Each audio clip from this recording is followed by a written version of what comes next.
Have you ever stopped to think about the metal box you sit in every day? It's brilliant, isn't it? For me, the car has always been more than just a way to get from A to B. It's a magnificent machine, a piece of freedom, and a source of incredible adventure. I've been fascinated by them since I was a small lad, tinkering with anything that had wheels. The story of how we got from clunky, slow contraptions to the sleek machines we have today is one of the greatest tales of invention ever told. It's a story filled with explosive ideas, brave pioneers, and a relentless desire to go just a little bit faster, a little bit further. It all started with a very simple problem. Horses were, well, a bit rubbish. Imagine a world without cars. Getting anywhere was a slow, messy business. You relied on horses, which were lovely animals, but they got tired, needed feeding. And let's be honest, they weren't exactly clean. Cities in the late 1800s were struggling with this. They needed a better way to move people and goods around. Thinkers and inventors all over the world were dreaming of a horseless carriage. They wanted something that could travel on its own, powered by an engine, not by oats and hay. The dream was to create a machine that would give people the power to travel wherever they wanted, whenever they wanted, without relying on an animal. Then, in 1886, a German engineer named Carl Benz had a moment of pure genius. He put a small, petrol-powered engine on a three-wheeled frame. It was noisy, it was slow, and it probably smelled a bit, but it worked. This machine, the Benz patent motor wagon, is widely considered the very first proper car. It wasn't a carriage with an engine strapped on. It was designed from the ground up to be a self-propelled vehicle. His wife, the amazing Bertha Benz, even took it on the first ever long-distance road trip to prove to everyone that this new invention was the future. She was a true pioneer, fixing it with her garter and a hat pin along the way. That first car wasn't much to look at, and it certainly wouldn't win any races. It had less than 1 horsepower, which is less power than many modern lawnmowers. But it was a start, a spark that ignited a revolution. Suddenly, the impossible seemed possible. People saw that you could travel without the limits of animal power. This wasn't just about convenience. It was about a fundamental shift in how humanity could live and explore. The idea of personal mechanical transport was born, and the world was about to change forever, all thanks to that rickety, three-wheeled contraption puffing its way down a German road. The journey from Carl Benz's first car to the vehicles we see today was an incredibly fast and exciting one. At first, cars were just toys for the very rich. They were handmade, expensive, and terribly unreliable. If you owned one, you probably needed your own mechanic just to keep it running for a few miles. But then, an American chap named Henry Ford came along with a brilliant idea. He didn't invent the car, but he invented a way to make them for everyone. He created the assembly line, a moving production system that could build cars much faster and cheaper than ever before. This was a complete game changer for the entire industry. Ford's Model T, which first rolled off the line in 1908, was the car that put the world on wheels. It was simple, it was tough, and it was affordable. Ford famously said customers could have it in any color they wanted, as long as it was black. This wasn't because he had a strange obsession with the color.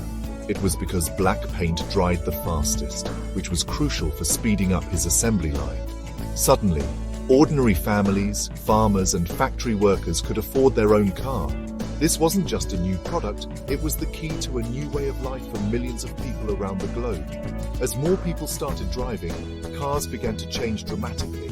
The basic open-top designs of the early days gave way to cars with proper roofs, windows, and heaters, making them comfortable in all kinds of weather. Engines became more powerful and much more reliable.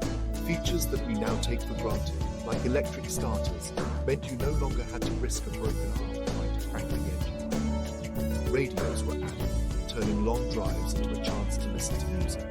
The car was evolving from a simple utility machine into a comfortable personal space for the family. By the middle of the 20th century, the car was at the very heart of modern life. It shaped the way our towns and cities were built, leading to the creation of suburbs and motorways. To live in one place and work in another, and to go on holidays to places that we only had dreamed of before. The car became a symbol of independence, style, and personal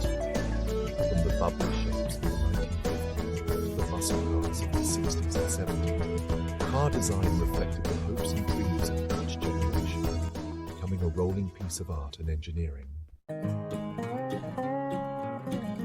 Now, as someone who loves getting their hands dirty with all things mechanical, I find some of the little details about cars absolutely fascinating. For instance, the first ever speeding ticket was given out way back in 1896. A fellow named Walter Arnold was caught doing a blistering 8 miles per hour in a 2 mile per hour zone. Imagine that. He was going 4 times the speed limit. The policeman had to chase him down on a bicycle. It just goes to show that as soon as we had cars, we had an overwhelming urge to see just how fast they could go, much to the annoyance of law enforcement. Here's another one that will make you smile. The world's first car accident happened in 1769, even before Carl Benz's invention. A French inventor, Nicolas Joseph Cugnot, built a steam-powered vehicle designed to pull cannons for the army. On a test run in Paris, he lost control of the massive, heavy machine and crashed it straight into a brick wall. So, not only did he invent a self-propelled vehicle, but he also inadvertently invented the car crash. It's a good reminder that with great power comes the great responsibility of needing very good brakes, something early inventors often forgot. Have you ever wondered about cruise control? It's a handy feature, but its inventor, Ralph Titor, was blind. He got the idea after riding in a car with his lawyer, who kept speeding up and slowing down as he talked. Titor, an engineer, was annoyed by the jerky ride and decided to invent a device that could hold a car at a steady speed. He patented his invention in 1945. It's an incredible story of how a problem, identified by someone without sight, led to a solution that millions of drivers now use every day to make their journeys smoother and more relaxed. It's a testament to incredible human ingenuity. And let's talk about speed. The fastest production car in the world today can reach speeds of over 300 miles per hour. To put that into perspective, a jumbo jet takes off at around 180 miles per hour. It's mind-boggling to think that a car you can legally buy, with air conditioning and a stereo, can travel along the ground faster than a plane travels through the air during takeoff. The amount of engineering, science, and sheer bravery that goes into creating such a machine is just astonishing. From a bicycle chase to breaking the sound barrier on land, the car's story is one of constant, breathtaking progress. For me, the most wonderful thing about the car is the freedom it represents. It's not just about getting to the supermarket or commuting to work. It's about being able to decide, on a whim, to go somewhere new. You can just get in, turn the key, and drive towards the horizon. You can explore winding country roads, discover hidden villages, or drive to the coast just to see the ocean. No timetables, no tickets, just you, the machine, and an open road ahead of you.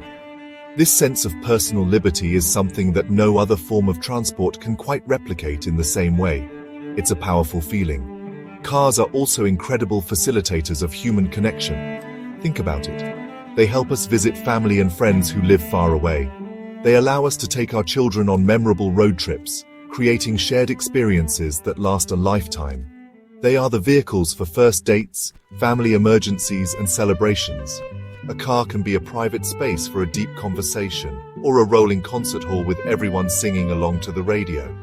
They are woven into the fabric of our most important moments, silently serving as the backdrop to the story of our lives. They bring us closer to the people we care about. Furthermore, I believe cars are a magnificent expression of human creativity and passion. Look at the design of a classic sports car, or the clever engineering in a modern electric vehicle. These aren't just appliances, they are works of art and marvels of science. Thousands of people, designers, engineers, and mechanics, pour their hearts and souls into creating them. They argue over the curve of a fender, the sound of an engine, or the feel of a steering wheel. This passion is what gives a car its character, its soul. It's why some cars feel alive when you drive them, creating an emotional bond with the driver. So when I look at a car, I see more than just 4 wheels and an engine. I see a history of bold ideas and human ambition. I see a tool that has given us unimaginable freedom and brought us closer together. And I see a beautiful, powerful machine that can stir the soul and set the heart racing. Whether it's a humble family hatchback or a screaming hypercar, Every car is a part of this incredible epic journey. They are special, they are exciting, and for me the world would be a much duller and much smaller place without them. They are quite simply brilliant.